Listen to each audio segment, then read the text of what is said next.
بنانا ہے کہ ہم اللہ کے دربار میں آئے ہیں. سامان ایک طرف ٹھکانے قرینے سے رکھا جاوے. کوشش کریں اس بات کی کہ مسجد کے اندر کے حصے میں سامان نہ لے کے جاویں. اگر اندر کے حصے میں سامان رکھنا ہے تو اسٹوو اندر نہ لے جاویں, اسٹوو باہر رکھے مسجد سے. مسجد میں بدبودار چیز کا لے جانا یا بدبودار چیز کا کھا کر جانا یا بیڑی سگریٹ پی کر جانا, یہ تمام کا تمام ناجائز ہے. اللہ کے نبی نے اس سے روکا ہے کہ یہ فرشتوں کو بھی تکلیف پہنچاتا ہے, مسلمانوں کو بھی تکلیف ہوتی ہے اس سے. فرشتے تو اپنا منہ لا کر یہ تلاوت کرنے والے کے منہ سے اپنا منہ لگا لیتے ہیں اور کہتے ہیں تلاوت کرنے والے سے کہ ایک آیت اور پڑھ, ایک آیت اور پڑھ, اتلو آیتن اتلو آیتن. اور ان فرشتوں کو قرآن کی تلاوت کرنے والے کے منہ سے خوشبو آتی ہے. لیکن اگر لہسن کھا کر یا پیاز کھا کر ہم گئے مسجد کے اندر تو فرشتوں کو بدبو آئے گی. وہ نور سے بنے ہوئے ہیں, وہ بدبودار چیز کو برداشت نہیں کرتے. ہم کوئی ایسی حرکت نہ کریں مسجد میں جس سے مسلمانوں کو اور فرشتوں کو مسجد کے اندر تکلیف ہو, کہ جو مسجد کے اندر تکلیف پہنچا رہا ہے اس کو مسجد سے کیا ملے گا؟ فرشتے اس کے لیے دعائیں مغفرت کیوں کریں گے اور اس کے لیے رحمت کا سبب کیوں بنیں گے؟ اس لیے مسجد کے اندر اسٹوو وغیرہ نہ رکھا جاوے. جو سامان ہمارا ہے, جو ہمارا سامان ہے اس کو مسجد سے باہر کے حصے میں رکھنے کی کوشش کریں. اور مسجد کے اندر بھی اگر رکھیں تو اس طرح رکھیں کہ صفوں میں کوئی تغیر نہ آوے اور کوئی رکاوٹ نہ ہو, کہ جو سب سے آگے کا حصہ ہے یہ دائیں بائیں کا یا ستونوں کے درمیان کا حصہ ہے کہ یہاں تحقیق کر لو کہ جی کون سی جگہ ہم سامان رکھیں. وہاں جاتے ہی وہاں کے امام صاحب یا متولی صاحب جو بھی ہیں ان سے پوچھو. اور مسجد کی صفائی کا خود اہتمام کرو. میرے دوستو بزرگوں, یہ ہماری نصرت کا جز ہے, یہ نصرت کا جز ہے کہ ہم مسجد کی صفائی خود کریں. حضرت عمر رضی اللہ تعالی عنہ جب خلیفہ تھے, امیر المومنین تھے, خلیفہ تھے, امیر المومنین تھے, بادشاہ تھے, ہر ہفتے مسجد قباء جھاڑو دینے کے لیے پیدل جاتے تھے. مسجد قباء جھاڑو دینے کے لیے, یہ مدینے کی پہلی مسجد, تو مسجد قباء خود تشریف لے جاتے جھاڑو دینے کے لیے. حضرت عمر رضی اللہ تعالیٰ عنہ جب امیر المومنین تھے تو مسجد کے اندر کی صفائی یہ ہمارے اپنے ذمے ہے. ہماری جماعت کے ساتھی مہمان نہیں ہیں کہ جا کر مسجد میں کہ بھائی تم مسجد کو صاف نہیں رکھتے ہو اور بھائی تم نے پانی کا انتظام نہیں کیا ہوا. نہیں, ہمیں تو یہ یہاں تک کرنا پڑے گا کہ اگر مسجد میں پانی نہیں ہے تو ہم پوچھ کے مسجد کا پانی باہر سے بھریں گے.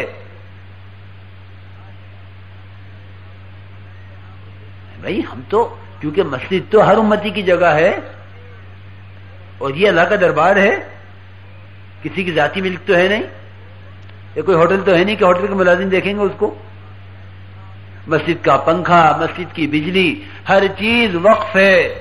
اور یہ چیز ایسی ہے کہ اگر ضرورت سے زیادہ استعمال کی گئی تو یوں کہیں کہ وقت کی چیز کو استعمال کرنے والا ضرورت سے زیادہ وہ خوشحال نہیں رہتا. کہ مسجد کی ہر چیز امانت ہے, بقدر ضرورت استعمال کریں گے, بقدر ضرورت استعمال کریں گے.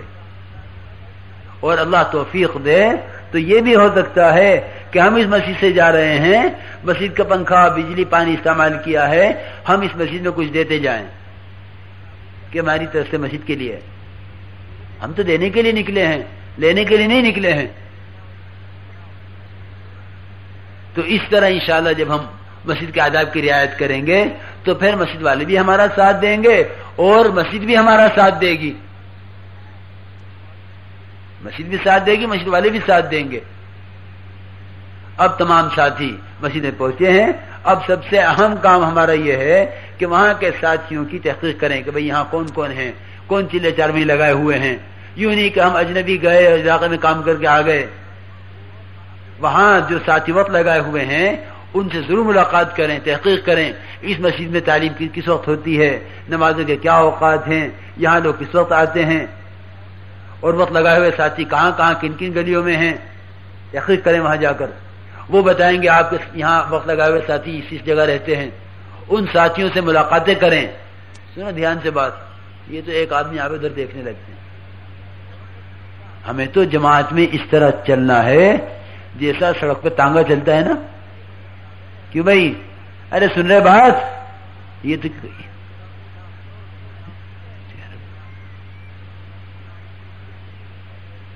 ہمیں جماعت میں اس طرح چلنا ہے دوستو بزرگوں، جس طرح تانگا چلتا ہے نا سڑک پہ. دیکھا ہے نہیں؟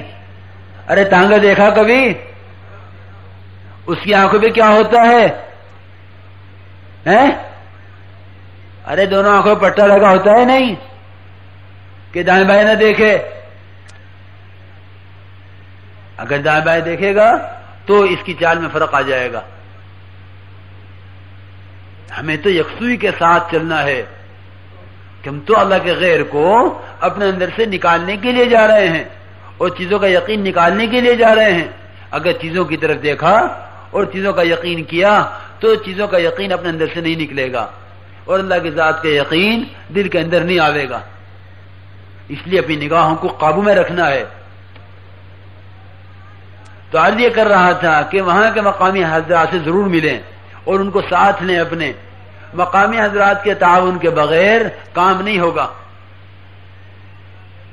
اور ان سے کہیں کہ بھئی ہم اس مقصد کے لیے آئے ہیں، یہ ہمارا مقصد ہے کہ ایک ایک امتی اللہ کی ذات عالی کو پہچاننے والا، اللہ کی ذات پر یقین رکھنے والا بن جاوے. ایک ایک امتی کلمے پر نماز پر آ جاوے. ایک ایک امتی دین کی محنت کرنے والا بن جاوے. ہم یہ مقصد لے کر آئے ہیں. تو یہ اپنا مقصد جا کے بتلاؤ.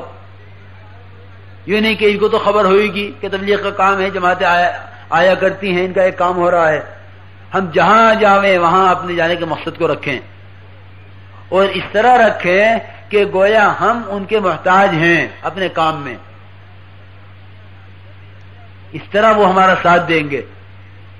مقامی حضرات کو ساتھ لے کے مشورہ کریں. اور مشورہ کہیں کا؟ ہمیں مقامی حضرات سے ہی پوچھنا ہوگا کہ بھئی یہاں کس وقت لوگ فارغ ملتے ہیں اور کس وقت ملاقات کا موقع ہے. خصوصی ملاقاتیں کس وقت ہو سکتی ہیں، خواص کس وقت ملتے ہیں. اس لیے کہ جہاں جائیں گے وہاں ہر قسم کے لوگ ہوں گے. خواص بھی ہوں گے، عوام بھی ہوں گے، تاجر بڑے بھی ہوں گے، چھوٹے بھی ہوں گے، اور علماء بھی ہوں گے، اور دوسری دنیا کی لائن کے بڑے بھی ہوتے ہیں جن پہ دنیاوی ذمہ داری ہیں. کیونکہ ہم تو نکلے ہیں انبیاء علیہ السلام والی محنت کے لیے اور جناب رسول اللہ صلی اللہ علیہ وسلم والے کام کے لیے. اس لیے ہماری محنت میں ہر ایک آئے گا. ہم کسی کی نیت نہیں کر کے جائیں گے کہ اس سے ملنا ہے یا صرف اس سے ملنا ہے. سارے عالم تک بات پہنچنی ہے اور سارے عالم کے ایک ایک فرد کو اس محنت پر لانا ہے. اس لیے ہم یہ نہیں کہیں گے بھائی فلاں سے نہیں ملنا فلاں سے ملنا ہے. ہماری تو محنت میں ہر فرد آئے گا اور ہر ایک سے ہماری ملاقات ہوگی کہ مختلف مزاج والوں سے ملیں گے.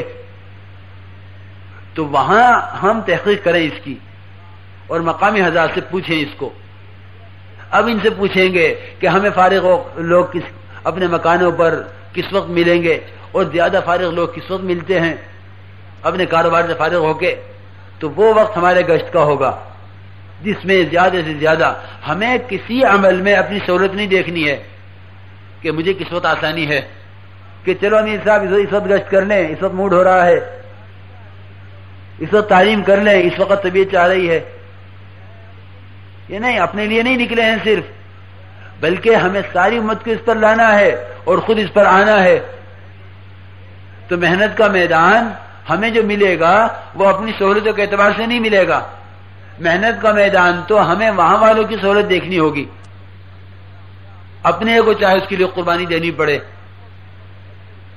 کہ بھئی یہاں گشت ہوگا، یہاں لوگ مغرب بعد ملیں گے، یہاں عصر بعد ملیں گے، فجر بعد ملیں گے. یہ خصوصی ملاقاتوں کا جو وقت جس عمل کا وہاں کے اعتبار سے مناسب ہوگا اس وقت میں اس کو کریں گے. تو اس کا خیال رکھیں کہ ہم اپنی سہولتیں نہ دیکھیں بلکہ وہاں کا تقاضا دیکھیں. ہم تقاضے کو پورا کریں گے. تو جاتے ہی ساتھی اس کا مشورہ کریں اور ہر ساتھی مشورے میں متوجہ ہو کر بیٹھے. مشورے کی بڑی اہمیت ہے دین کے اندر. نبی کو آپ کو حکم ہے کہ آپ مساجد میں مشورہ کیجئے. شاورہم فی الامر. جو کام مشورے سے نہیں ہوگا اس کام پر اجتماعیت نہیں ہوگی، اور جو کام مشورے سے نہیں ہوگا اس کے ساتھ اللہ کی مدد نہیں ہوگی کہ وہ ایک فرد کا کام ہوگا صرف نہیں. اگر مشورے سے ہوگا تو ہر ساتھی اس کی فکر کرے گا کہ بھئی سب کے سامنے بات آ گئی. اور جس ساتھی کو جو ساتھی مشورے میں نہیں ہوگا، جب اس ساتھی سے کام کرواؤ گے تو کیونکہ اس کو اس کا آگے پیچھے معلوم نہیں ہوگا تو وہ کام ٹھیک نہیں ہوگا. اور اگر مشورے سے کوئی کام کیا اور نہ ہوا تو یوں کہیں کہ ہوئے ہوئے کام کا اجر ملے گا، اور بغیر مشورے کے کام کر لیا ٹھیک بھی ہو گیا لیکن اس کام کے اثرات مرتب نہیں ہوں گے. ہاں، کام کیا بغیر مشورے کے ٹھیک ہو گیا، اللہ کی مدد تو مشورے کے ساتھ ہوگی. ما ندم من استشارہ، کیونکہ جس نے مشورہ کر لیا وہ کبھی نادم نہیں ہوگا، شرمندہ نہیں ہوگا. اور جس نے استخارہ کر لیا وہ کبھی نامراد نہیں ہوگا. تو مشورہ دینی امور میں، استخارہ انفرادی کاموں میں. یہ نہیں کہ ہم نے گشت کا استخارہ کر لیا کہ جی میرے تو یوں سمجھ میں آ رہا ہے، میں نے تو رات یوں خواب دیکھا ہے کہ یوں کہہ رہا ہے کوئی کہ فلاں بستی میں کام کرو جا کے، کہ نہیں یہ نہیں چلے گا. خواب و خیال بھی نہیں کام ہوگا. ہمارا کام تو مشورے پر ہوگا، اور مقامی حضرات سے بھی رائے لیں گے کہ جی آپ بتائیے کہ آپ کی بستی میں ہم یہ کام کس طرح کریں. کام